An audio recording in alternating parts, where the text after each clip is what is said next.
Well, I just got a new dialysis chest port. Well, actually, it was a week ago yesterday. It had hurt me for a while.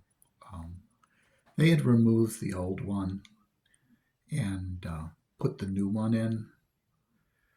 I really didn't want to change it. I had to because it was clotting, um, causing the machine to go off and causing my treatments to be inadequate. Um, well, dialysis is a real drag. And it's what I have to do to stay alive.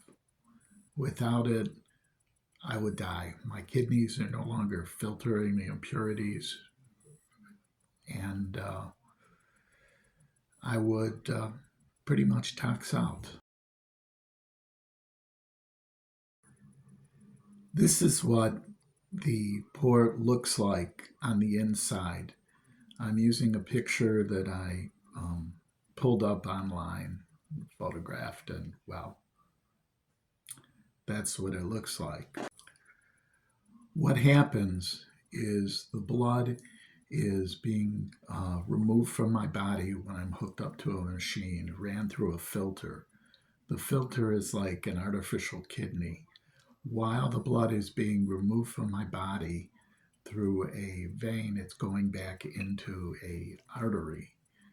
So it's being recirculated. It takes about, since everything is working well and I'm watching my diet, about 3 hours, 3.5 hours. Um, I sit in a chair. I'm hooked up to a machine. There is a TV set overhead that I can watch, or I could watch YouTube on my phone, and that keeps me alive. After the proceeding, I'm usually extremely beat, tired. I've talked to other people. Some people say that after a while you get used to it a little bit, but the truth of the matter, when the treatments are working real well and they're pulling out what they should, after a while, you don't get as fatigued as you did before. I feel less fatigued now than I did at the beginning of the treatment. In about 3 weeks, not even 3 weeks, 2 weeks, it'll be a year that I've been on treatment. Um, the problem is that our food supply is poisoning us. Everything is loaded with sodium. People have high blood pressure, and that's what actually caused the dialysis. It was too much pressure on my kidneys. My family has a history of high blood pressure and kidney problems. And between the genetic and the environmental factor, um, well, and poor diet, uh, getting lazy, packaged foods, not cooking from scratch. That's the whole thing. Society wants us to do more and more and more. And the more we do, the less time we have to actually eat good food. We eat a lot of fast food, which is junk. We eat a lot of processed foods, which is junk. Um, the whole problem is that society has made it necessary for most people to have two working people in the family. Someone cannot stay home and cook from scratch. I'm not saying it has to be a man or a woman. Either person can stay home. But when two people are in a relationship, whether they have children or they don't, it would be nice if one of them could man the home, the other one could go out and make the money. Uh, Society doesn't afford that in most cases. Uh, well, we're all getting sicker. It's funny. The funny thing is that in Europe, they have different health standards for the food.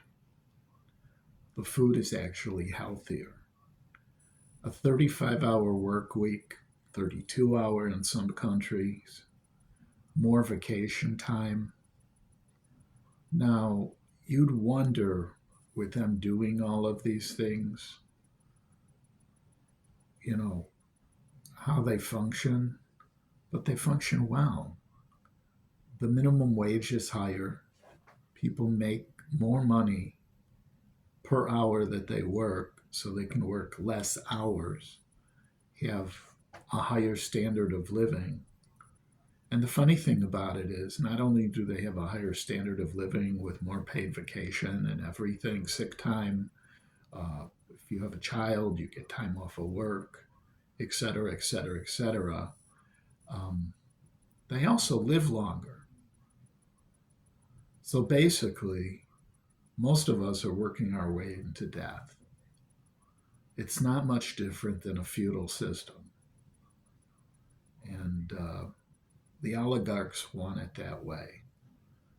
They want they want us to die, to live, work, and die, live, work, and die.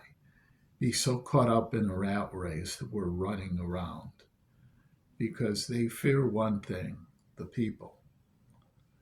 Every revolution that's ever occurred that has changed the status quo has always been started by the middle class. If you look now, the middle class is being killed. It's not being killed just by, you know, by everything. People live further and further away from where they work, so they have to spend more and more time traveling, I should say, from work to home. Um, this time they spend traveling, plus the time they spend at work, means they don't even have time to do much of anything else. If you have kids and you're involved in your kids, you pretty much don't have time for much else. You work, kids, home, work, kids, home, maybe spend time to mow your lawn. Maybe you don't even have time to mow your lawn, so you have to work harder at work to make money so that you can hire someone to mow your lawn. It's cogs in a machine, rats in a maze, and the end of the maze is your grave.